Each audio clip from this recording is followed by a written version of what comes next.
ஓம் நமோ நாராயணா. பாண்டவர்கள் இந்திரபிரசத்தில் மகிழ்ச்சியோடு தங்கி அரசாட்சி செய்து வந்தார்கள்.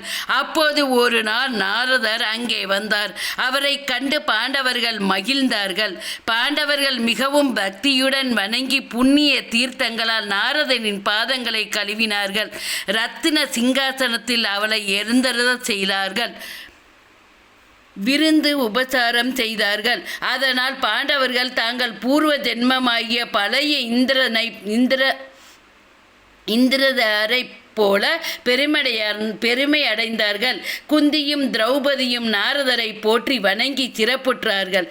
கடைசியாக நாரதர் அவர்கள் எல்லோரையும் அன்புடன் நோக்கி, பாண்டவர்களே, நான் ஒரு கதை சொல்கிறேன், கேளுங்கள்.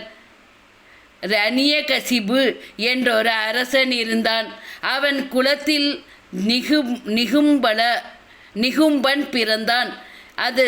அவனுக்கு பிள்ளைகளாய் சுந்தன், உபசுந்தன் என்னும் 2 அசுரர்கள் பிறந்தார்கள். அவர்கள் ஒருவர் மேல் ஒருவர் அதிக அன்பு கொண்டவர்கள். அவர்கள் இளமையிலேயே உலகத்தையும் வெல்ல கருதினார்கள். அந்த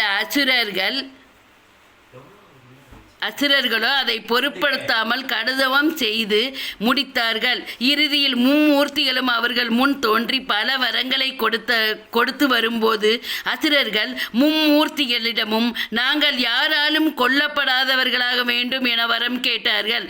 அதற்கு ஆதி தேவர்கள், உங்களுக்கு பிற உயிர்கள் எவற்றாலும் மரணமில்லை என்று வரம் கொடுத்தார்கள். அதை கேட்டு அவர்கள் மகிழ்ந்து மனத்தில் இருமாப்பு கொண்டார்கள்.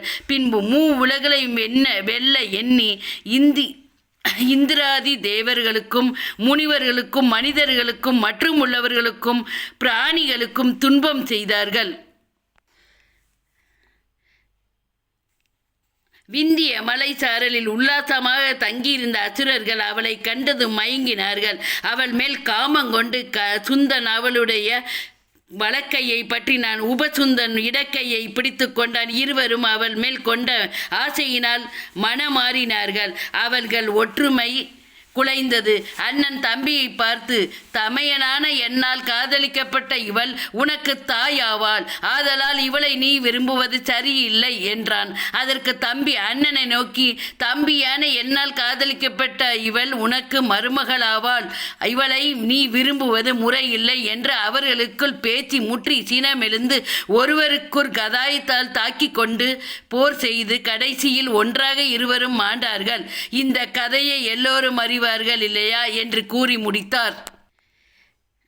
மேலும் நாரதர் தொடர்ந்து அவர்களை பார்த்து, பாண்டவர்களே, நீங்கள் 5 பேரும் உங்களின் விதி வசத்தால் இந்த திரௌபதியை ஒருத்தியை மனைவியாக அடைந்துள்ளீர்கள்.